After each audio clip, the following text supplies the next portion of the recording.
Doris, your darling bus, episode number 12.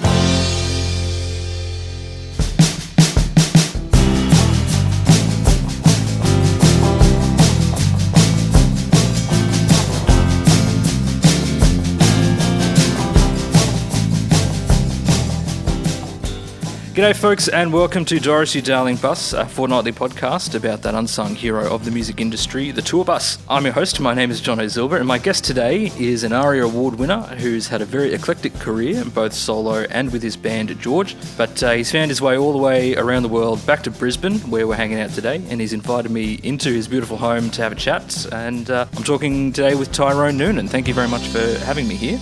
No worries. Thanks for asking.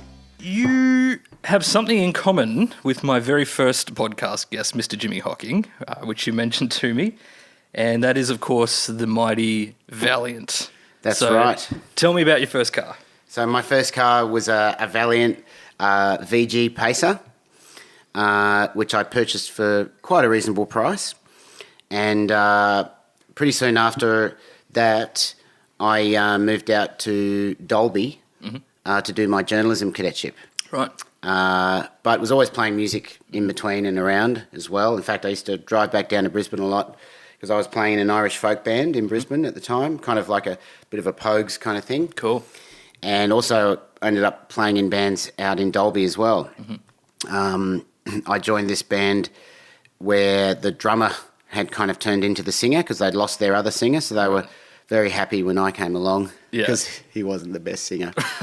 God bless your braids if you happen to hear this, but you know what I'm talking about. But what was really cool though is he still wanted to sing a couple of songs, and you know every musician who's not a drummer is a frustrated drummer, so I got to play drums on a couple of tracks too. But yeah, that car basically was an awesome highway car, and served me very well going between Brisbane and Dalby, and while I was out there, I met a good friend, and he helped me buy. I bought another kind of body, from Oakey because my body was starting to fall apart, and he helped me kind of like get the best bits out of both cars and turn it into a newer kind of supercar, which was awesome. And I learnt so much because I helped him do the whole thing. So that's like an identical story to the one that Jimmy told me. That's ridiculous. That he had basically the chassis of one and the body of another. Yeah. And then whack it all together and away you go. Pretty much. So that was amazing. It was an amazing experience. And that car, basically worked until I decided... I sold it just before I moved overseas for the first time. Yeah. Excellent. And Jimmy said the same thing about it sitting on the highway. He said it was a perfect highway car because it would just sit there solid. Unbelievable. So there's this run between Dalby and Oakey where you can see basically ahead of you for miles. You know, because it does a big slow kind of turn. Okay. So you can see cops, you can see other cars, and I used to regularly do the ton. Which is 100 miles an hour. I still can't believe that, really. I mean, it's insane. But yeah, I used to do the ton quite a bit on that little stretch, and it was quite exhilarating. Excellent. Actually, do you know what? I have to start again with my car. The original car was a VF. VF, okay. It was a VF. So I had a white VF, and then I bought a VG Pacer body from a soldier in Oakey. Okay. I think Jimmy had a VE. Yeah, he had a VE. Mine was a VF. Yeah. Yeah, I didn't have the push button either, but mine was weird. It had an actual gearbox put in it. Right. So it had like a trucker's kind of gearbox. Okay. It's an amazing thing with old cars like that. You can just whack random shit in. Yeah. So yeah, mine didn't have a push button. Mine had this kind of strange gearbox, but it worked really well. It was great. And we kept that when we moved it across to the VG Pacer as well. Yeah. Okay, so I want to go back to the 90s. The mid-90s, you formed a band with your sister Katie for a university music competition. That's right. It was the NAD campus bands competition. And so, like, I'd just come back from nearly 3 years in Europe before George started. And honestly, I'd been in a band over there, and we'd gotten so close to being signed a couple of times. We were in Dublin. Yeah. Our sound was kind of a little bit kind of like Oasis. Okay. But we weren't copying Oasis. We kind of came out around about the same time as they did. Right. But they'd just broken, so labels were looking for the next Oasis. Yeah. And we had 3 of us fronting the band: an American, myself, and an English guy from Wolverhampton, who, no joke, looked like Paul McCartney and sang like John Lennon. Right. And so we were having, it was unheard of apparently. We had A&R guys flying over from London to see us perform. But every time we get close to signing a deal, the English guy would just stuff it up somehow. He'd either get really drunk and obnoxious, or he'd just ruin the gig, or he'd annoy the A&R guy. So I never quite worked out what it was, but he either had a fear of success or a fear of failure. Yeah, just that self-sabotaging kind of. Self-sabotaging every time. It was ridiculous. So at the end of that, we'd all put our blood, sweat and tears into it just to have it kind of all fall over like that. So at the end of that, and at the same time, the second year I was living in Ireland, it was voted Club Capital of Europe. And so there were amazing kind of things happening in these clubs, and a lot of kind of live and DJ kind of interaction stuff going on as well. So I got really excited by that. And when I came back from overseas back to Brisbane, I was determined never to play in a band again. Yeah, right. To be honest, I was much more into the DJ scene and doing that kind of stuff. I set up one of the first jungle drum and bass clubs in Brisbane, and we with live percussion and all that kind of stuff. It was lots of fun. But then my old mate Andy Bagley, who used to work at, what was it back then, the Australian Academy of Music up at Spring Hill, I'd said to him, look, if you ever come across any vintage keyboards, let me know. And one day he rang up and said, I've got a Wurlitzer here, a Wurlitzer electric piano, which still to this day is my favourite keyboard in the world. Yeah. It still works. It gets a bit noisy occasionally. But so I picked that up and got really back into playing again. And around about the same time, my sister had moved into like a kind of a artist drop-in centre halfway house up in Barden. Yeah. And her and her mates were like jamming out on the back deck, doing, not silly, but funny kind of stuff like, Santana covers and all this kind of stuff. And so I started joining in those jams with my piano. Okay. And that kind of ramshackle group of people ended up becoming George. Yeah. But on our first gig, and so Nick Stewart, the guitarist, he had already entered a band into the National Campus Band competition before the due date, even though he didn't have a band at the time. Right. And after a few jams, he was like, you know what? I entered into this competition, even though this was happening in Brisbane. He'd entered as a Gold Coast band because he was from the Gold Coast. Okay. So we started out as a Gold Coast band. Right. And the first gig, there was, I think, 10 of us on stage. Yeah. We had one kind of original song. We had the Santana song and a couple of other songs. It was quite funny, and none of us were really taking it very seriously. Yeah. But then, we won the first heat. Yeah. But even then, we still weren't taking it seriously. But I think we dropped a couple of players. Actually, it's a crazy story. We had this Irish guy playing harmonica, and at the even though we'd won the first heat, that guy may have he almost prevented the band from ever happening because he got really drunk that night and got into a fight, smashed a bin right outside the venue into the glass of the one of the glass panels at the front of the venue, and then threw it over this ledge. It could have killed somebody. Didn't, fortunately. But the organisers said, well, you did win the heat, but the only way you can continue in the competition is if he's out. Yeah. So he got kicked out, and I think we dropped one or two other people, and then I think by the next time we were down to 7 or 8. Okay.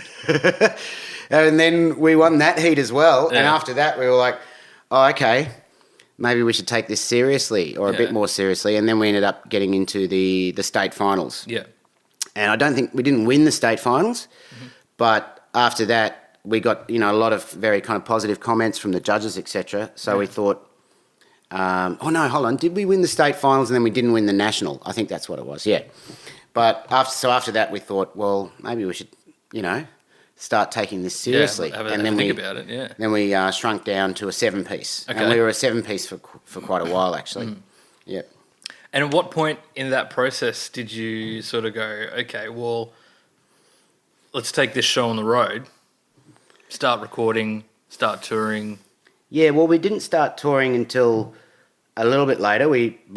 From that point, we just started doing a lot of local gigs, you know, playing the Zoo and Rick's and the Rose and Crown down the Gold Coast and that kind of thing, and started building our audience. And at the time as well, Nick has a twin brother called James Stewart, right, who's most people would know now from Home and Away. Okay. And so he was studying drama at QUT, and so he would always bring a ready-made crowd of very cute young actors that would come to our gigs. So that helped as well because, we had like cute young people bit of buzz always at our gigs, which never hurts. Yeah. And it just kind of built from there. Yeah. Yep. When you did hit the road, had you consolidated the band down a bit by then?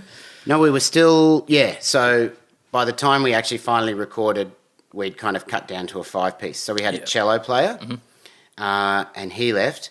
And then Jimmy was forced to leave the band because his head lecturer at QUT said, what do you want to be, an actor or a muso? You can't be both. Right. And so she said, I think she famously said, I'm not going to graduate you unless you leave this band. Really? Mm-hmm. I guess she believed that much in his acting talent. Yeah. So he had to leave. Yeah. So then we were down to a 5-piece. Oh, okay. Yeah, and that's the 5-piece that we started with. We recorded our first EP, and then we were very lucky, I think. We applied for a regional touring grant, which we got. And so very, very early in our career, we were able to get, all down the East Coast and also across to Adelaide and Perth. Yeah. And it's really funny, actually. Some Perth people used to think that we were actually a Perth band. Right. I guess because it was unusual for a band like that to get across there so early in their career. But because we got that money, we were able to do it. And that was a big part of the success. And then after that, we started getting a bit of support from Triple J and just started building. Yeah. Well, let's talk about that. Regional touring grants. How important is that in our music industry in Australia specifically? Oh, huge, I think. Because it's also important to, get to those regional areas too that otherwise wouldn't see that kind of thing. Yeah. I think that's the only grant we ever actually applied for. After that, we were able to, pretty much self-sustain. Yeah. But yeah, up until that point, I think it's very important in a band's career to be able to access that kind of money, to be able to promote and get out there. Yeah, it's good. And how is it used? Like, does it go to promotion? Is it just literally the overheads? Literally overheads, hard costs. Yeah. All of it. You know, it contributes to all of it. The costs of hiring the van. The advertising, promotion, all of it. Yep. Yeah. Yeah, that's fantastic. I think that's something that is perhaps not overlooked, but yeah, I guess people, particularly in the city, don't realise how important it is for bands to get out into regional areas. Like, I did most of my touring in regional towns. Yeah, well, it's also how you can help fund the whole exercise, because it's silly to just play a gig in Brisbane and then drive all the way to Sydney when there are all these towns in between that you should be stopping off and playing. So it apart from helping to get your music to the regional areas, it also helps to make the whole thing sustainable, or doable. Yeah. Yeah. There's a muso whose name escapes me, and this is embarrassing, I should know, but she's embarked on a tour where she's just doing town halls.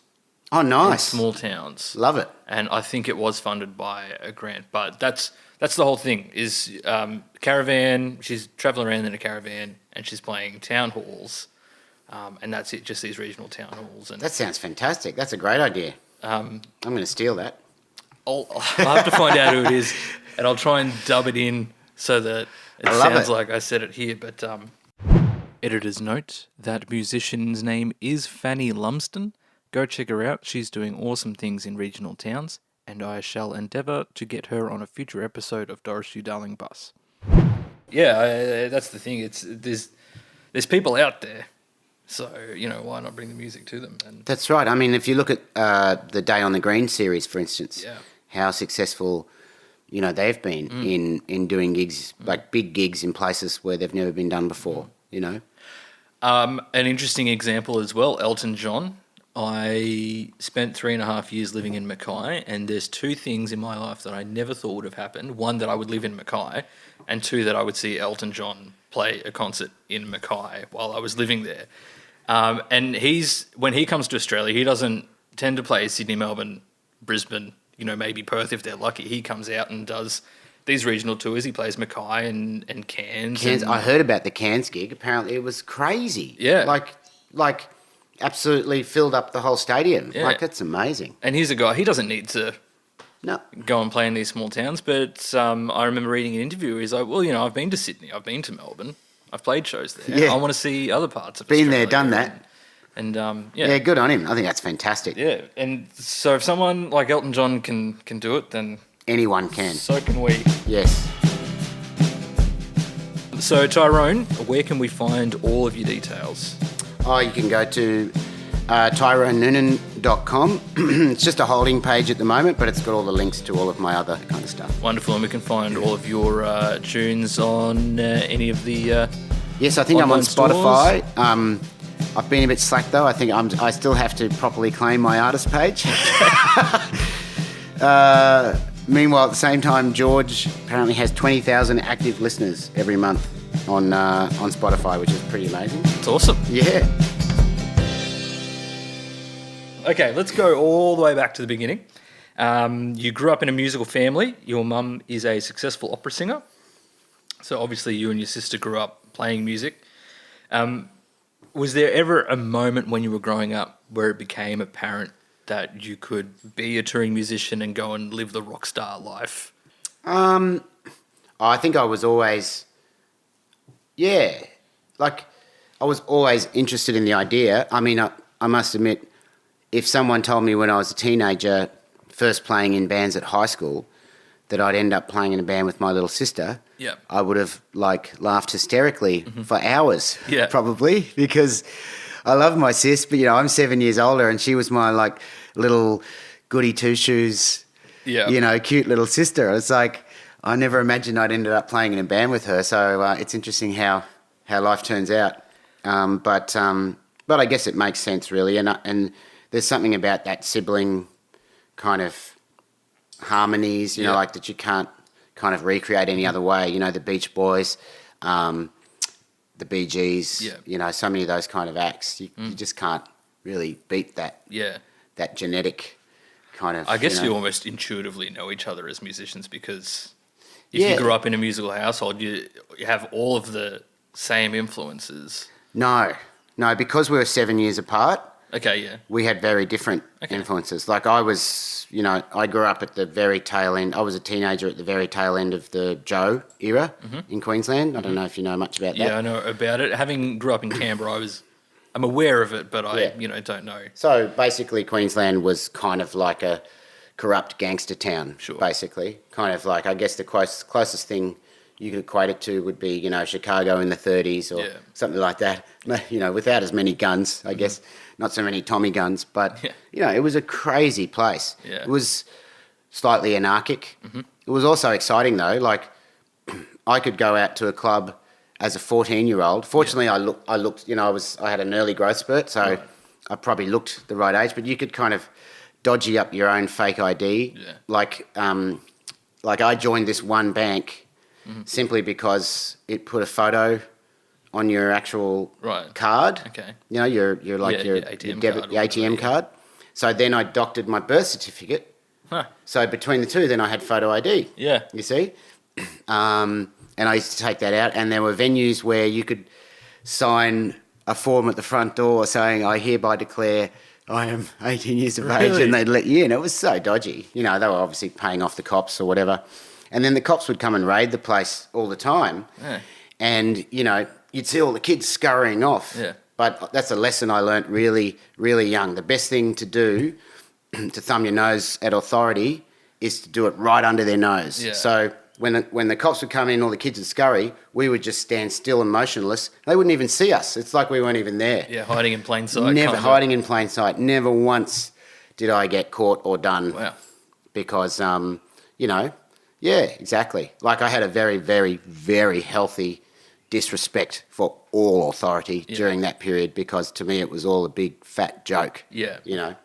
And of course some people are going to disagree. Some people, you know, like to view that period of history with rose-coloured glasses, but I think that's ridiculous. It was a dangerous and exciting time. The thing is, it was very violent. Yeah. Like, and I'm led to believe that here there was quite a thriving punk scene in those days. Mate, it was insane. I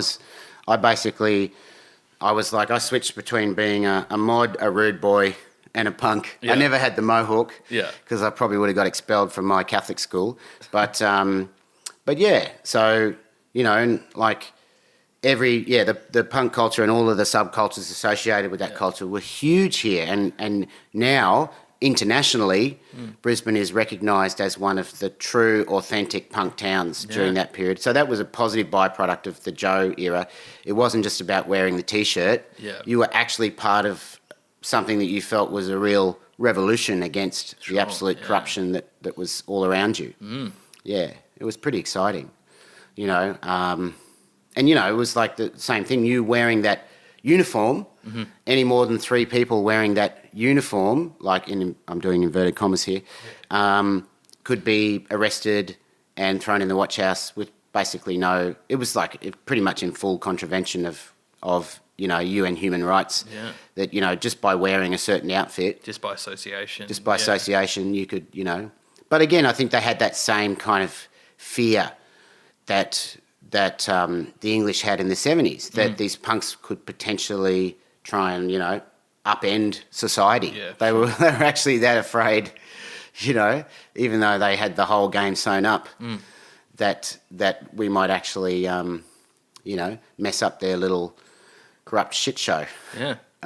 What a crazy time. Oh, it was exciting though. And I worked as a I guess that's where my passion for journalism and truth came from. And I used to work during school holidays at 4BH Radio. And one day they sent me out to the famous Seek Web riots that happened in King George Square in the city. And I was interviewing people, and I had an official 4BH mic and everything, and I still got knocked to the ground by cops. Yeah, right. Yeah, it was like they had, you know, no respect for anything back then. It was pretty amazing. Wow. Yeah, but I wouldn't change it for Quids. It was exciting. You know, it wasn't just It was really exciting. It was anarchy. It was violent though. It was violent. You know, I got beaten up a few times by the Oi boys. You know, the angry skinheads and stuff like that. But as it turns out, you know, that little subset had been kind of infiltrated by the National Front in the UK, and they were sending over these videos with subliminal race hate and all these kind of messages in the videos, you know, amongst the, you know, all the skinheads walking around doing their Nazi kind of salutes and stuff. Yeah. It's, you see stuff like that and you think, oh, that happens over there, you know, like... No, unless you were here and a you suburban actually kid from Canberra like myself, that seems so foreign. Well, even to, you know, like I was, as I said, older than the rest of the guys in George a bit, and so I only got the very tail end of it. You know, and even then it was only because I was lucky that I was, that I looked my age and was able to kind of, you know, fudge getting into these places and going and seeing these things. But, you know, the rest of the band kind of missed that. Yeah. So I would tell these stories, and I think half the time they were looking at me going, he's making this shit up. Yeah. You know? No? It just doesn't seem like our reality, I guess. Yeah. So a common theme in my interviews for this podcast is that it's almost more important find musicians who you can work with, who you can get along with, than it is to find musicians who are really talented. And so, coming back to what we were talking about before, you can choose your band, but you can't choose your family. And you said, if someone had told you back in the day that you would form a band and an ARIA award-winning multi-platinum selling band with your sister. So what is it like touring and working with, not specifically your sister, but with your sibling? Yeah, well, look, for us, I think our situation was probably more challenging than most other brother-sister relationships. Like, say, if you relate it to, say, Killing Heidi, you had Ella was the singer and Jesse was the sideman. Yeah. Whereas George was a bit more unique. It was a band with two lead singers, myself and my sister. So it was, quite challenging at times. And I think, I think it was probably pretty tough for Katie back then because, back then, the music industry was still pretty much a boys' club. Sure. And she was in a band with 4 other boys. So, but I think in some ways, though, that helped to form her very strong kind of personality that she has, strong feminist personality that she has. Yeah, so I think it was quite formative for her. I mean, I don't want to put words in her mouth, but I'd imagine she'd agree with that. Yeah. Yeah. But yeah, I mean, it wasn't easy. But that's the one question that people used to ask all the time. It's like, how do you play in a band with your sister? Because they'd be like, if I was in a band with my sister, we'd be like ripping each other's heads off every night. And there certainly were nights where it was like that. Yeah. But I think... Would you say any more or less than if it was, a muso who you'd recruited? Oh, yeah. The thing is, you when it comes to your siblings, you have less tact than you would with others. And I think sometimes, people would look at the stuff we'd say to each other, but then again, 5 minutes later we're hugging it out. But at the time they'd be like, oh, gee, that was full on. Yeah. Do you know what I mean? But then they wouldn't understand that half an hour later we'd be hugging it out, Yeah. So do you think there's a lot to be learnt for working with other people who aren't necessarily family to deal with people that same way? I would hope not. I would hope you'd always have more tact with non-blood. Yeah. Otherwise, you probably need to use that classic Australian phrase, pull your head in. Yeah. I just think, it's an interesting thing because family, you can forgive and you understand where you're coming from. And in a way, I guess when you're spending weeks and weeks in a van with other people, not necessarily blood family, they kind of become your family. Yeah. And maybe that honesty is helpful. Yeah, it's good. I mean, it's like, what they say, like a band is like a marriage without the sex. But really, I think that's a little bit of a misnomer because the sex really is the music. Yeah. Do you know what I mean? So yeah, it's a very unusual alliance. Yeah. And George was a very unique band. It wasn't like, 4 mates from school. Yeah. It was 5 very, very different people. Sure. You couldn't probably find a band with 5 more different people. We're all very different. And so, but that's what made the music, that's what gave George's music that uniqueness at the same time. So it was all bands are very fragile, but we had a pretty amazing run. But yes, of course, there are stories and there are things that you share with your bandmates, that sometimes you wouldn't even share with your close friends. Yeah. I guess, you can't beat just that time that you spend together in those tiny metal shells. And there've been moments on the road, if you've been sleeping in the back or whatever, and you wake up at like 2 a.m. and you're flying from one place to the other and you just for a second contemplate the almost insanity of what you're doing. Yeah. The danger of it all too. The potential for danger at any second. Like the last...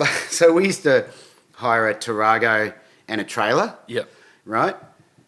And we didn't realise just how much we were putting our lives at risk until one night we came around this corner and there was a big truck fender in the middle of the road.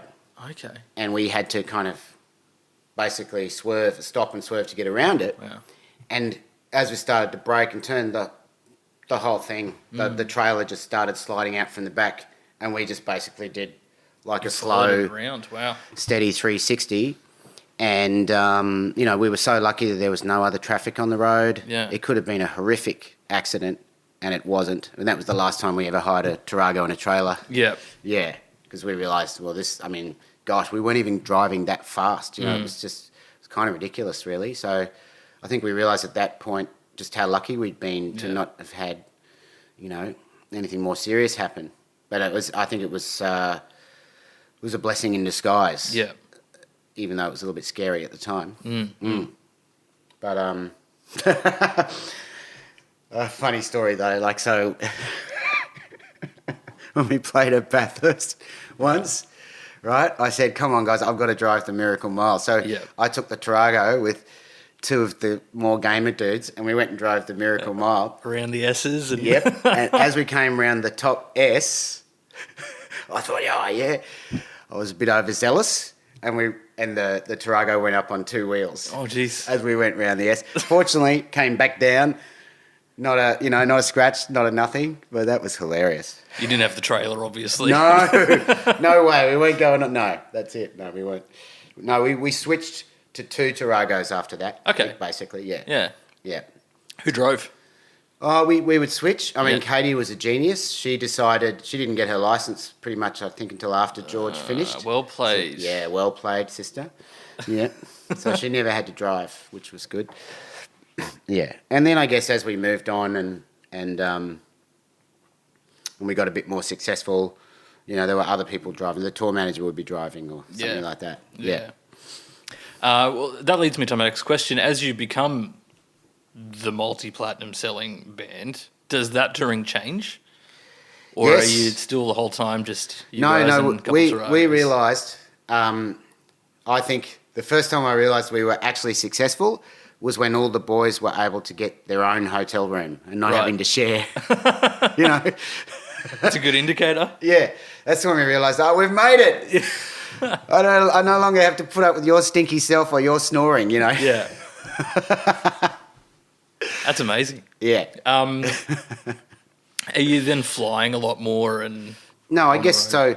Rather than doing the whole tour driving, we would then, say, fly from Brisbane to Sydney and then do all the regions from Sydney and then fly to Melbourne, do the regions. So we weren't driving the whole time like we started out. Yeah.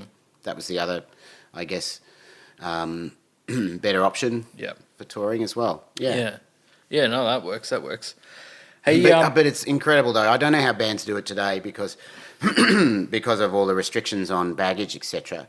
But I mean, we used to turn up to the Qantas group check-in at Brisbane Airport with, I think, like 30 pieces of luggage, or some crap like that. And and I don't think we were really being charged excess because it got to a point where we were doing it that regularly. We got to know the people at the check-ins, at the group check-ins or whatever. But now I don't know how bands do it these days. Well, some airlines are really open to, Virgin and Qantas are good. They offer, but it's only like, I think it's... But it's not a huge amount, It's 2 free pieces. Yeah. I guess these days too, gear's getting more compact, amps, like you can get a amazing little amp now that you can pick up with your pinky. Yeah. So I think the technology's changed as well, hopefully, with the times. Well, I can guarantee you, because I was a baggage handler for a couple of years, and I can guarantee you bands are still checking in large quantities of road cases and whatnot, so I'm not sure how they organise it. Maybe I don't know either. Maybe they have a special deal, but I don't know. They're definitely doing it. Around the late 2000s, you moved to the UK? Yes. And then you also spent some time in New York? Yes, I lived in New York for 3 years. For 3 years. And so you lived there, you were based there, playing music. Yep. What sparked that decision for you? To go overseas? Yeah. Might have been a quote from Robert Forster, because I think after George kind of, not disbanded, but decided to have a break, I was left with the decision, well, what do I do now? Do I do the normal thing that musos do and move to Melbourne? Mm-hmm. Or as Robert Forster would say, and this is something only a Queensland musician could say, I'm not sure I'm directly quoting him, but it's like, why head south when you really want to go north? Right. Yeah, so I took that to heart. Yeah. And the Go-Betweens were, I guess, a bit of an inspiration. Their success, obviously there was no scene in Brisbane back then when they were starting out. That was obviously different for us, but at the same time, I kind of took that to heart. And, back then too, the internet was still kind of fledgling, I guess, at least as far as promotion and all that kind of stuff was concerned. Like, back then it would have been inconceivable to think that a teenage girl from New Zealand could have a number one hit around the world without having ever left New Zealand. Yeah. That was absolutely unfathomable even back then. So it was basically, I wanted to pursue an international career. So, back then the idea was, well, you had to be in London, New York, LA or similar to do that. Yeah. So that's really what sparked that decision. It's interesting you mentioned the Go-Betweens. We're talking about Brisbane music and whatnot, and how the city is quite proud of particularly the Go-Betweens, but also, musical history in this city. They weren't back then, though. Yeah, and it's interesting that you say that because, now there's a bridge named after them. And, Yeah. It's interesting how things change, I guess. And the Saints, they took their single I'm Stranded over to London in 1976 and it got blasted and it got held up as single of this week and every other week in whatever the magazine was at the time that was the precursor to NME. And that was 6 months before the Sex Pistols released their first song. Yeah. So that's part of the reason now why Brisbane is now considered one of the true punk towns. Yeah. But of course, he was actually from Belfast. Right. He'd moved out as a teenager. It was great, actually. When I was living in London, myself and Chris Bailey got to hang out a couple of times. He came along to a couple of my gigs. Cool. Yeah, it was awesome. Yeah. Yeah. I, in my own small way, because I also got to know Ed Cooper, the guitarist, who'd moved back to Brisbane. In some small way, I may have helped bring about the Saints kind of reunion that happened a few years back. Yeah. Yeah. I didn't actually get to see it because I was living overseas, but at the time. But yeah, maybe I can take some small credit for that, perhaps, or not. I don't know. Oh, but I did definitely lobby both of them a little bit. Yeah. Oh, that's all right. So when you're in the UK and the US, you're touring at all over there, or are you sort of based in the city, like? Pretty much based in the city. Didn't really do that much touring. Not really, no. Like, what I did do, though, is I worked for a company called Song Division. They're an Australian company, but they do kind of, team motivation stuff through music. Okay. At like corporate events and all that kind of stuff. And that was a lot of fun because I got to fly to many places around the country. Yeah. The funniest one, though, I think was Des Moines, Iowa. So you get off the plane and and the first thing you realise is that a state, whether it's serious or not, but they kind of, one of their state kind of pastimes is cow tipping. Yes. And there's like, you get into Des Moines Airport and they've got, all these kind of mobiles hanging from the ceiling of cows and all this stuff and teaching you and instructions on how to tip a cow. And you're just like, this is so surreal. And then we get into the taxi at the airport and it's like, you guys know Slipknot? They're from Des Moines, So it was like Slipknot and cow tipping. Nice. Okay. There's a feather in your cap. And also I think the Field of Dreams, John Wayne, and these strange caravan looking like things that actually extend out to create a bridge across like a creek or whatever. So that's Des Moines for you. So just some surreal experiences like that. Yeah. There's a lot of people in the US, and so there's bound to be some strange cats. I mean, there. America, this is what I've always said, and I think no one's ever disagreed with me. No one. Is America's like the best and the worst of everything, all happening at once. Yeah. Yeah. It's a very interesting place. I mean, look, the thing that's different there is that there is much more respect for music overall in the culture compared to Australia. And that's very obvious to see why. I mean, I love using this kind of analogy. Like, you find the most toothless, ignorant redneck in America, and he's probably sitting on his veranda picking banjo. You know, so even at the worst end of American culture, there's still respect for music. Plus, they invented blues, rock and roll, and jazz. Yeah. So, you know, kind of can't beat that. Plus, you know, because of the numbers, it's also a numbers game. You know, they got 15 times the population. Yeah. So, you know, the industry there is definitely considered legit and fully professional. If you're a muso there, you know, you're kind of respected. Like, I love Australia, but to a certain extent, there's still a bit of that hangover that if you're doing music, you're kind of, you know, just stuffing around and one day you'll get a real job kind of thing. Sure. There is still a bit of that, unfortunately. And we need to get over that in this country. We need to start to respect ourselves a bit more, respect our culture. And, of course, I think that's only really going to happen until we start to show proper respect for the traditional, original culture of this country as well. Okay. Yeah. And own up to our past. Yeah. Yep. And when that happens, I think then we can move forward a bit more positively with our own culture. Having said that, though, you'll find people that, you know, you'll also find people that are way worse than any racist here as well. You know, because the difference, I guess, in America as well, as I said, best and worst of everything. You know, you have people in America that are not just racist, they're white supremacists. Yeah. Now, that's another level. Pure hatred. Again, well, it's just also this ridiculous elitism that the colour of your skin somehow makes you better. It's so insane. It's actually, I think it's a severe form of mental illness is what it is. So, you know, yes, I think, again, you get all extremes. I mean, I guess, you know, Australia, the average Australian, I think, is still pretty racist, you know.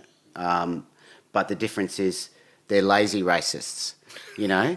Right. They'll just sit in the pub and whinge about this and that, rather than they couldn't be bothered organising themselves to go and stand in a field, burn some crosses and wear some sheets. Yeah. You know, it's like, couldn't be stuffed. Yeah. So in some ways, that lazy kind of attitude kind of has helped us good. to stop being, to not go that far, you know.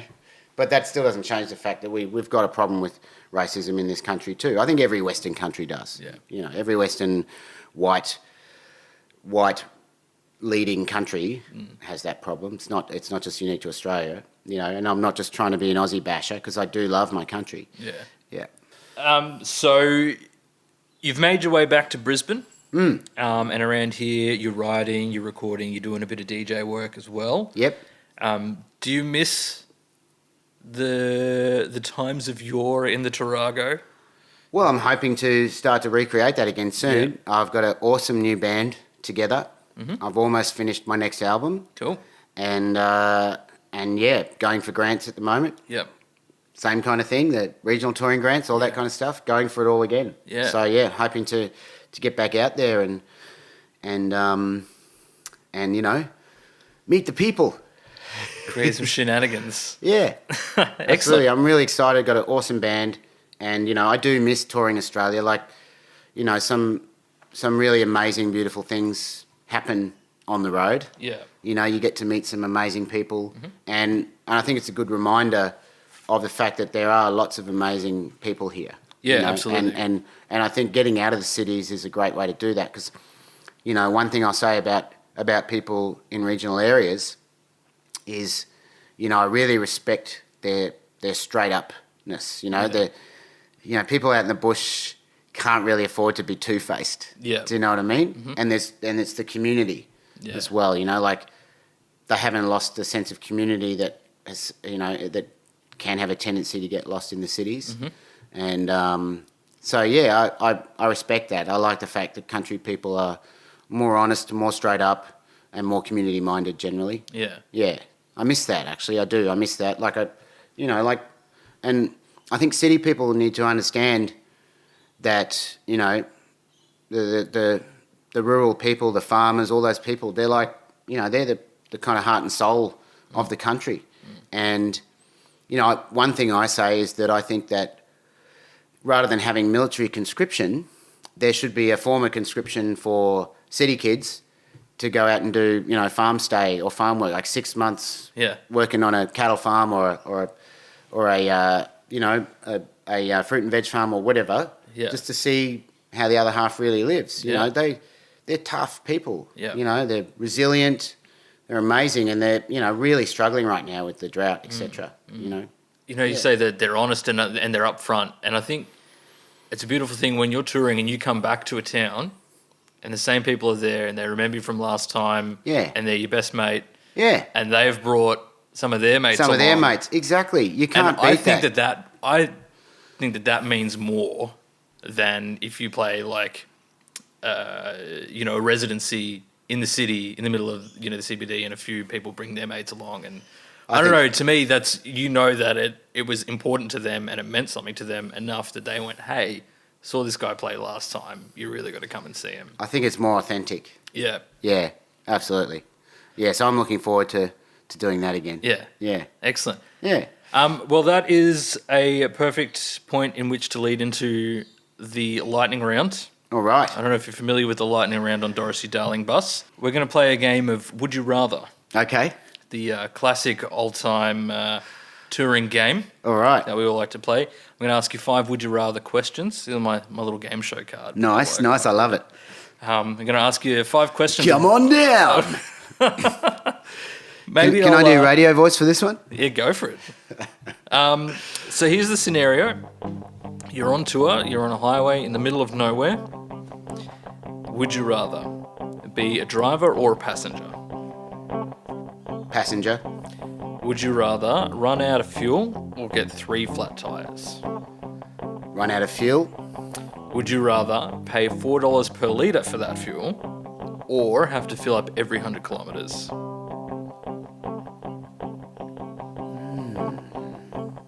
See, this one stumps everyone. I guess I'll go option A, $4 a litre, even though it's crazy. It is crazy. But I feel like we're heading in that direction anyway at the moment. So. Actually, no. I'm going to go B because that's actually more financially feasible, even though you have to stop every 100 Ks, which is crazy. What are we talking? We're talking like a Honda kind of tank in a Tarago, a Honda 100cc tank in a Tarago. Well, I think you're putting a lot more thought into it than I did when I made these questions now. Would you rather have no windows or no heating and air conditioning? No windows being the windows are smashed out. Ooh, something appeals to me about smashed out windows, so I'm going for the smashed out windows. It's kind of punk. Yeah. And finally, would you rather have the stereo stuck on a foreign language community radio station or an early mix of your first album? Definitely foreign language station. Yes? Absolutely, yes. Because they'll probably play some cool kind of, Indigenous folk music at some point. Yep. No, that's a great answer. Tyrone, thank you so much for inviting me over to have a chat for Dorothy Darling Bus. It's been an absolute pleasure. Thank you. No worries. Good on you, Jonno. Good on you for doing this, mate. And I think it's a great series that you're putting together. Oh, wonderful. I appreciate it. Thank you. And I appreciate all of you for listening to Dorothy Darling Bus. So please tune in on the next one. We'll see you then. Cheers.